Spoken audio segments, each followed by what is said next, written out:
بسم اللہ الرحمن الرحیم اعوذ باللہ من الشیطان الرجیم بسم اللہ الرحمن الرحیم رب یسر ولا تعسر وتممه بالخیر وبک نستعین یا فتاح سبحانک لا علم لنا الا ما علمتنا انک انت العلیم الحکیم اللهم صل علی محمد وعلی آل محمد کما صلیت علی ابراہیم وعلی آل ابراہیم انک حمید مجید اللهم بارک علی محمد وعلی آل محمد کما بارکت علی ابراہیم وعلی آل ابراہیم انک حمید مجید اللهم الہمنی رشدی واعذنی من شر نفسی اعوذ باللہ من الشیطان الرجیم سورۃ الفاتحہ مکیہ بسم اللہ الرحمن الرحیم شروع اللہ تعالیٰ کے نام سے جو بڑا مہربان نہایت رحم کرنے والا ہے۔ آج ہم اللہ تعالیٰ کے فضل و کرم سے توفیق سے قرآن پاک کا ترجمہ مقدمہ پڑھنے کے بعد شروع کر رہے ہیں۔ تو قرآن پاک کے شروع میں بسم اللہ الرحمن الرحیم ہے۔ یہ اتنی اعلیٰ اور عرفہ آیت ہے، یہ قرآن پاک کی آیت ہے۔ جیسے کہ سورۃ نمل میں آپ آیت نمبر 30 میں انہ من سلیمان و انہ بسم اللہ الرحمن الرحیم، اور بھی قرآن پاک میں اس کا کافی جگہ پہ ذکر ہے۔ سورہ ہود میں دیکھیں بسم اللہ آیت نمبر 41 میں بسم اللہ مجریہا و مرساہا ان ربی لغفور رحیم۔ حضرت نوح علیہ السلام کی جب کشتی چلی تو انہوں نے یہ پڑھا، یہ اللہ تعالیٰ کی طرف سے ان کو وحی ہوئی تھی۔ تو بسم اللہ جو ہے یہ رسول اللہ صلی اللہ علیہ وسلم سے پہلے ادوار میں بھی رہی ہے۔ یہ صرف بسم اللہ کی ابتدا اللہ تعالیٰ کے نبی پاک صلی اللہ علیہ وسلم سے نہیں ہوئی، یہاں تک لکھا ہے تفاسیر کی کتابوں میں، احادیث میں بھی ہے کہ پچھلی جتنی بھی کتابیں تھیں یا صحیفے تھے ان کی ابتدا بھی بسم اللہ سے ہوئی ہے، اللہ کے نام سے ابتدا ہوئی۔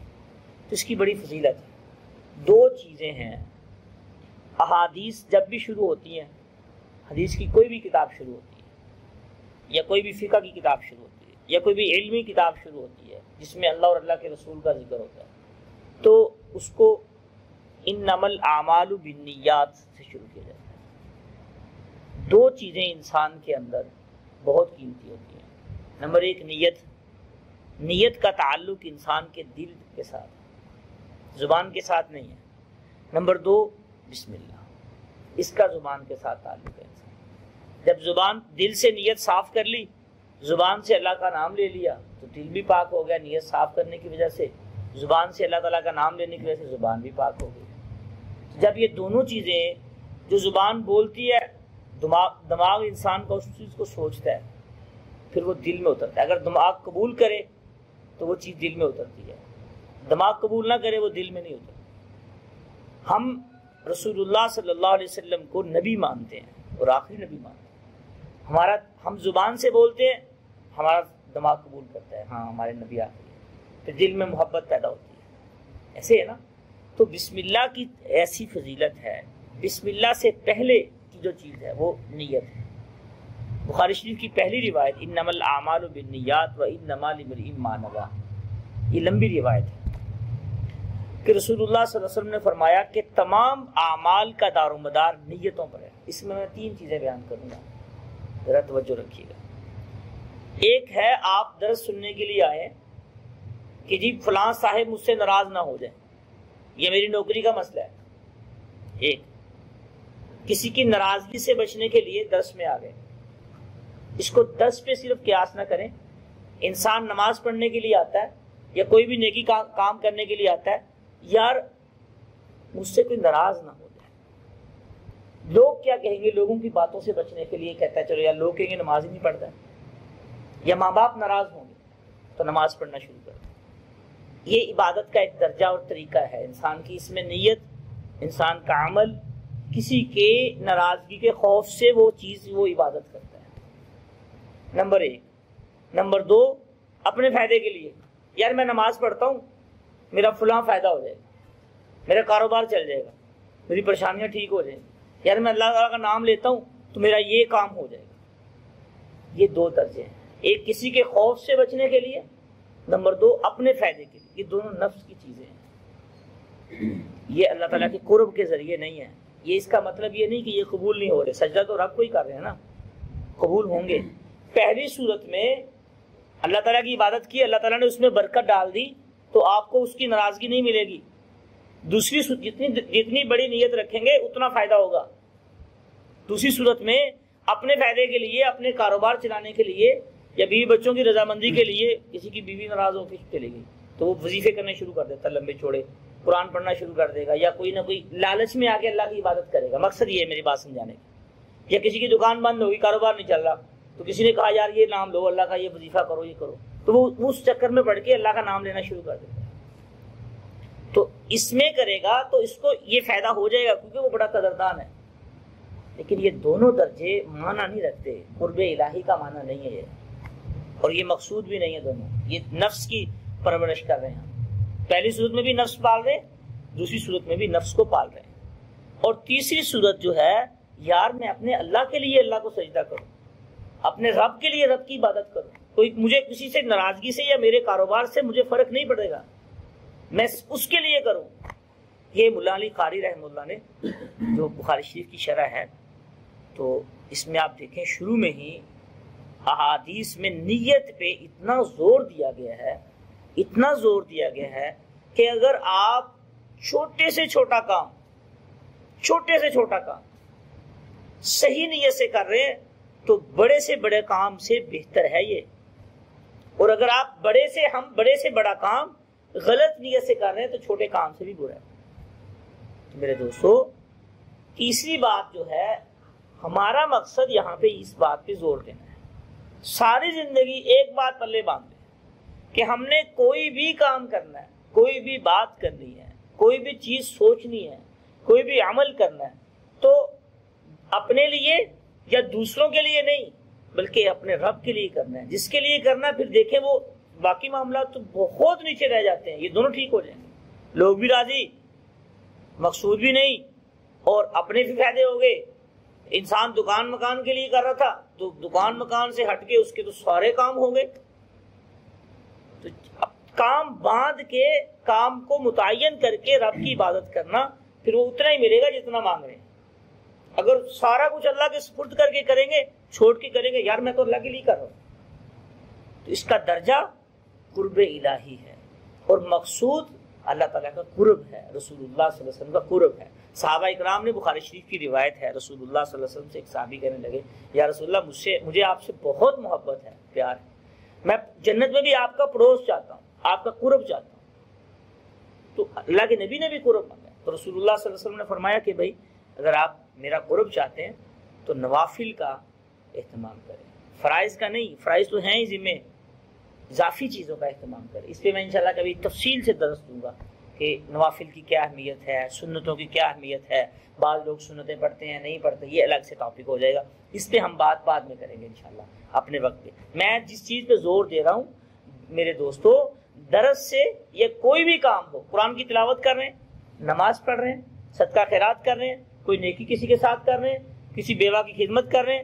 تو اس میں دنیا کا صبح سے شام تک، شام سے صبح تک کوئی بھی کام کر رہے ہیں، ایک نیت ہو اللہ کی رضا اور اللہ کا قرب، اور رسول اللہ صلی اللہ علیہ وسلم کا طریقہ بھی ہو۔ یہ نہیں خالی اللہ تعالیٰ کی رضا اور قرب کے چکر میں نبی پاک کا طریقہ ہی چھوڑ دیں، یہ بھی بہت ضروری ہے۔ طریقہ یہ ہوگا، اس طریقے سے آئیں گے، اس راستے سے جائیں گے تو انشاءاللہ تعالیٰ دونوں مسئلے حل ہو جائیں۔ یہ نیت پہ میں چھوٹی سی پہلے بھی مثال دیتا ہوں، ایک اور مثال دیتا ہوں کہ نیت کے بدلنے سے اعمال کی تاثیر کیسے بدلتی ہے، پھر ہم بسم اللہ پہ آتے ہیں، وہ کیسے بدلتی ہے۔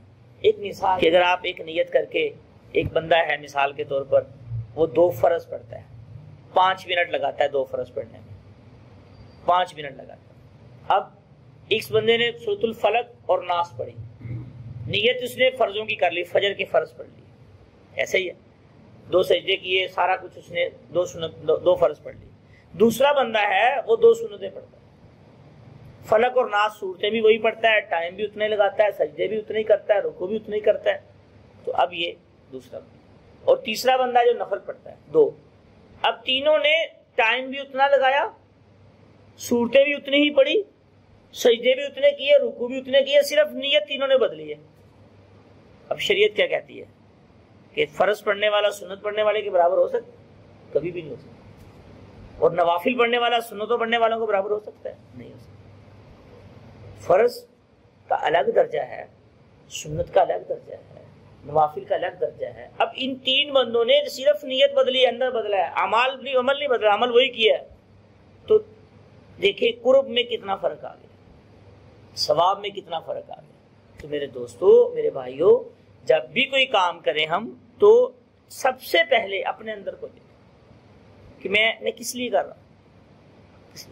اچھا ایک اور بات ہے، بعض لوگ کہتے ہیں میری نیت میں ریاکاری آ جاتی ہے، ریاکاری آ گئی ہے یا آ جائے گی، اسی وہم کا شکار ہو کے وہ کام ہی نہیں کرتے. نہیں یار کوئی دیکھ رہا ہے، کوئی دیکھ لے گا، مجھے ثواب نہیں ملے گا. نہیں، ایسی بات، کام نہ چھوڑیں. کوئی بھی نیکی کا کام ہے اس میں لگے رہے، نیت کو بار بار ٹھیک کر کے اس میں لگے رہیں، چھوڑے نا. یہ شیطان کا دھوکہ ہوتا ہے. سب سے پہلا شیطان کا وار، جس لیول کا بندہ اس لیول کا شیطان اس کے اوپر وار کرتا ہے.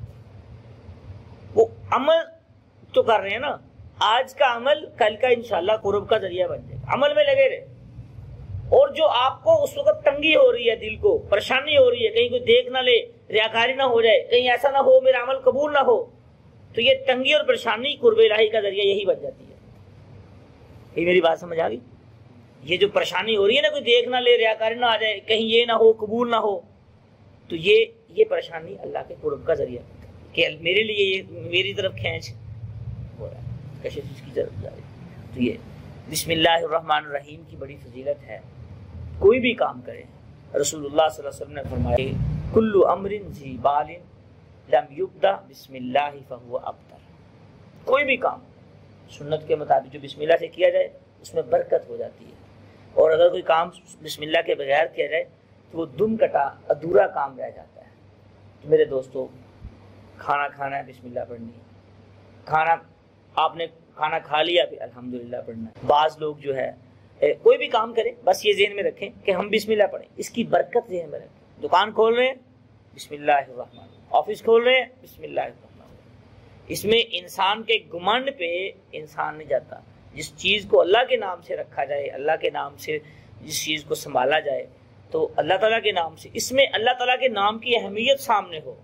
رسمی طور پہ بسم اللہ نہ ہو کہ بندے نے ویسے رسم پڑھ لی، توجہ کہیں اور ہے اور پڑھ رہا ہے جناب اللہ کا نام. تو یہ نہیں ہونا چاہیے. عبادت کریں تو توجہ ہو. علامہ اقبال کا شعر بھی ہے اس کے اندر، دیکھا ہو، سنا ہوگا آپ نے، بھی تیرے سجدے تجھے کافر نہ کر دیں کہیں، تو جھکتا کہیں اور ہے، سوچتا کہیں اور ہے. تو انسان جھک اللہ کے سامنے رہا ہوتا ہے، سوچ اپنے جناب اپنی سوچوں میں پڑا ہوتا ہے سجدہ کر رہا ہے لیکن پہنچا کہیں اور. تو کوئی بھی کام کریں توجہ سے ہو، بسم اللہ الرحمن الرحیم پڑھ کے ہو. آج کل بہت سے لوگ، میں نے اس پہ کافی تحقیق کی ہے، بسم اللہ کا عدد لکھ دیتے ہیں 786. بھی یہ علم العداد میں عدد یہ بنتا ہے، اس کا واقعی عدد یہ بنتا ہے. تو اس کی فضیلت یا دلیل کیا دیتے ہیں کہیں بسم اللہ کی بے ادبی نہ ہو جائے. میرے بھائیوں یہ غلط ہے. یہ کیا ہے؟ غلط ہے. بہت تحقیق کے بعد یہ میں بات کر رہا ہوں، بہت بڑی تحقیق کے بعد یہ غلط ہے. رسول اللہ صلی اللہ علیہ وسلم نے قرآن کی جگہ اعداد میں کچھ بھی نہیں لکھا. کسی بھی حدیث سے یہ بھی 786 ثابت نہیں ہے. بات سمجھ آ رہی ہے؟ یہ بہت سے لوگ شروع میں 786 لکھ کے اوپر نیچے کام کیا جی بسم اللہ کی بے ادبی نہ ہو. نہ اس سے ثواب ملتا ہے بلکہ اس سے یہ غلط ہے، شریعت میں اس کا کوئی ثبوت نہیں ہے. میری بات سمجھ آ گئی؟ یہ نہیں لکھنا چاہیے انسان. ہاں. اور یہ بعد میں سوال جواب کا سیشن ہمارا جب بات ختم ہو جائے گی انشاءاللہ، اس پہ میں نے اس کے سوال جواب بھی آگے دیکھے اور سمجھے، اس پہ کون کون سے لوگوں نے کہاں کہاں پہ کیا کیا کام کیا. تو وہ ہمارا درس ختم ہوتا ہے. اس کے بعد انشاءاللہ تو علم الاعداد کی شرعی حیثیت کیا ہے، اس پہ ہم انشاءاللہ ایک درس دیں گے پورا، کہ عدد نکالنا. جیسے آج کل لوگ عاملین تعویذات لکھتے ہیں تو بسم اللہ کا عدد لکھ کے 786 لکھ دیتے ہیں، یا کچھ دائرے لگا کے خانے بنا کے اس کے اندر تو اس کے عدد میں عدد لکھ کے. تو یہ اس کی شرعی حیثیت کیا ہے میرے عزیز دوستو؟ اس میں یہ کافر ہندو یا جس وقت کفار اور مشرکین اکٹھے رہتے تھے، بہت سے لوگ جو ہے وہ اس میں قرآن کی بے حرمتی کرتے تھے اور قرآن کو برا بلا کہتے تھے. تو اس وقت تو بعض لوگوں نے اس کا عدد نکال کے وہ لکھ دیا ہے، عدد نکال. اب وہ صورتحال اور وہ پوزیشن نہیں ہے. کہ بھئی اس کی بے حرمتی کرے گا. اور وہ اب تو اسلام میں مسلمانوں کو ایسی اتنی بھی تو الحمدللہ عقل اور سمجھ آ گئی ہے کہ عدد سے کام نہیں چلائیں گے، بلکہ ایک بندہ پڑھتا رہے سارا دن 786 پڑھتا رہے سارا دن، ایک تسبیح پڑھتا رہے، اور دوسرا بندہ پڑھ رہا ہے بسم اللہ الرحمن الرحیم بسم اللہ الرحمن الرحیم. تو شریعت کیا کہتی ہے؟ کسی مفتی صاحب سے پوچھ لے کہ 786 والا 3 منٹ میں پڑھتا ہے اور بسم اللہ الرحمن الرحیم کی 4 منٹ لگ جاتے ہیں، یا 3 منٹ میں جتنے پڑھتا ہے دونوں کی تعداد گن لیں اور اس کا ثواب دیکھ لیں، تو 786 والے کو دیکھ لیں اور اس کا دیکھ لیں. شریعت تو یہ کہتی ہے کہ اس کو 10 روپے کا 10 نیکیاں بھی نہیں ملیں گی، کیونکہ قرآن کا بسم اللہ اللہ کا نام چھوڑ کے یہ عادات میں بڑھ گیا. شریعت یہ کہتی ہے. اور جو اس کے اوپر زور دیتے ہیں یا اس کے اوپر کچھ دلائل دیتے ہیں تو انشاءاللہ تعالی ہم اس پہ بھی بات کریں گے بھئی اس کے کیا دلائل ہیں. تو اس کی شرعی حیثیت کوئی نہیں ہے. بات سمجھ آ گئی بھائی؟ ہاں. تو بسم اللہ الرحمن الرحیم کی شرعی حیثیت. بعض لوگ بسم اللہ کہہ دیتے ہیں، صرف بسم اللہ، بسم اللہ جی، بسم اللہ جی، صرف بسم اللہ. میرے بھائیوں، یہ شریعت میں خالی بسم اللہ کا مطلب اللہ کا نام سے، اتنا نام ہے نا، بسم اللہ اللہ کے نام کے ساتھ کہتے ہیں. اور اگر یہ برکت کے لیے کہتے ہیں تو ٹھیک ہے، سمجھ آ گئی. اگر اس کو رسم بنا کے کہتے ہیں تو یہ ٹھیک نہیں ہے. ہر عالم کا مسائل کی تحقیق میں اپنا مزاج ہوتا ہے، اپنا تقویٰ ہوتا ہے، اپنی محبت ہوتی ہے، اپنا ایک تحقیق ہوتی ہے. میری بات سمجھ آ رہی ہے؟ اس کو برکت کے لیے تو استعمال کر سکتے ہیں، تقیہ کلام کہتے ہیں اس کو، اس کے لیے استعمال نہیں کر سکتے. یہ مذاق نہیں ہے، یہ اللہ کا نام ہے، یہ کوئی کھیل تماشا نہیں ہے، یہ رب کا نام ہے جس نے ہمیں پیدا کیا، کائنات کو پیدا کیا. تو اس لیے اس کا مذاق بنانا یہ کفر کی طرف لے جائے گا انسان کو، بہت دور تک لے جائے گا. بسم اللہ پہ ہنسنا یا مذاق بنانا، بسم اللہ جی جناب ٹھیک ٹھاک، ایسے لوگ ہر بات اس کو، ویسے جو اسلام نے طریقہ وضع کیا السلام علیکم ورحمۃ اللہ وبرکاتہ، ملنے ملانے کا طریقہ وہی ہے.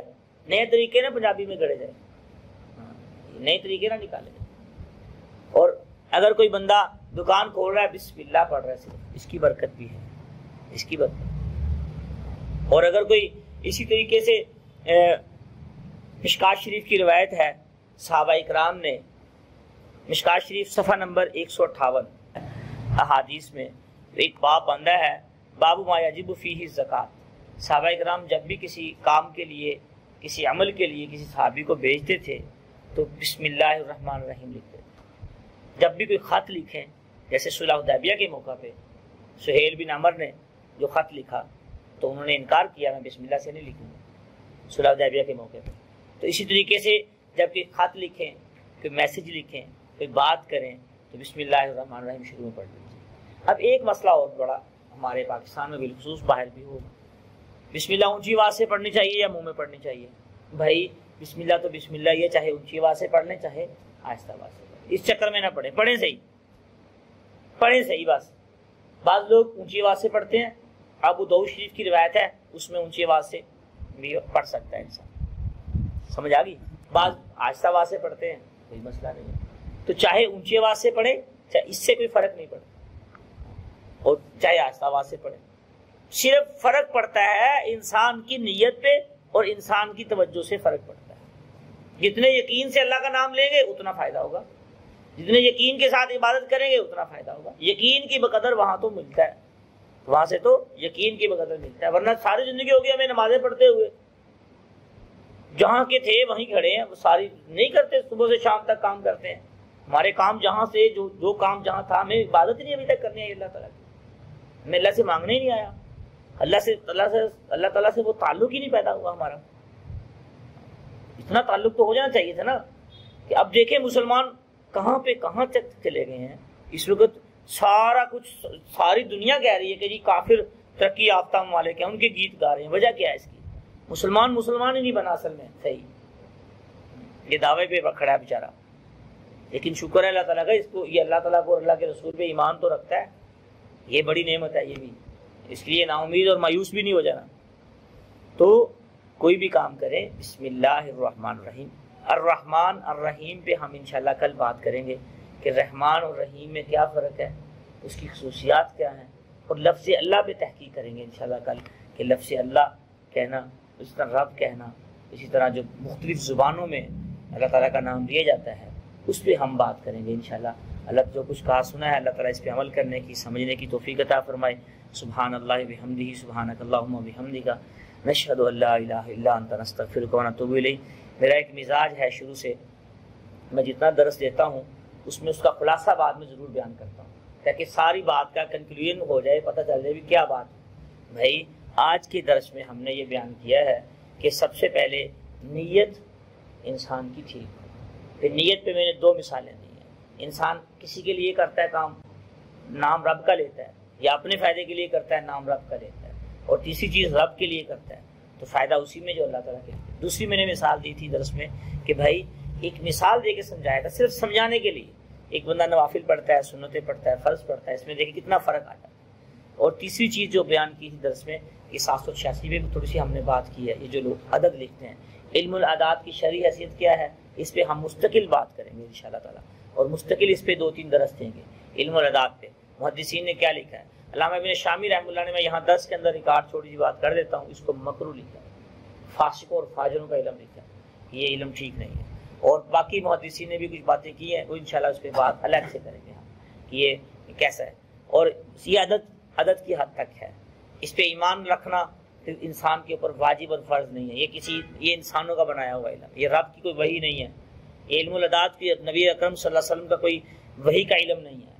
ہم اس علم پہ ایمان لانا مسلمان کے لیے فرض ہے جو اللہ تعالیٰ کی طرف سے، جو رسول اللہ صلی اللہ علیہ وسلم کی طرف سے، اس علم پہ ایمان لانا فرض ہے، یہ میری بات یاد رکھیے گا۔ اور اس کے ساتھ پھر ہم نے آخر میں بسم اللہ پہ بات کی، کوئی بھی کام کرے انسان بسم اللہ پہ کرے، اللہ کے نام سے کرے، کوئی بھی اچھا کام کرے، اور صبح سے شام تک کوئی بھی کام کرے، عادت اور مزاج بنا لے کہ میں نے بسم اللہ سے کرنا ہے اللہ تعالیٰ کے نام سے۔ اور ایک بات اس میں یہ کی، جیسے عام طور پہ ہمارے مارکیٹوں میں رواج بن چکا ہے، بسم اللہ جی پیچھے ہو جاؤ، بسم اللہ جی آگے ہو جاؤ، اس طرح کی جب باتیں کرتے ہیں میرے دوستو، اللہ کے نام کو مذاق نہیں بنانا چاہیے۔ اللہ کا نام اتنا پاکیزہ اور مقدس نام ہے تو اس کو مذاق نہیں بنانا چاہیے، اس پہ ہنسنا نہیں چاہیے، اور اس پہ جملے نہیں کسنے چاہیے۔ تو انسان دو بول بولنے سے، جیسے ہم مسلمان ہوئے لا الہ الا اللہ محمد رسول، تو دو بول بولنے سے کافر بھی ہو سکتے ہیں۔ انسان کے بول کی قیمت ہے، اس لیے سوچ سمجھ کے بول بولنے چاہیے، یہ نہیں جو منہ میں آ رہا ہے بولتا جا رہا ہے۔ اور ہم نے ایک دوسرے کو زیر نہیں کرنا، ایک دوسرے سے سیکھنا ہے۔ میں زیادہ محتاج ہوں سیکھنے کا، بولنے والا اس علم کا جو بیان کر رہا ہے زیادہ محتاج ہے عمل کا۔ پہلے اگر میرے اندر آئے گا تو آپ کو بتا سکوں گا۔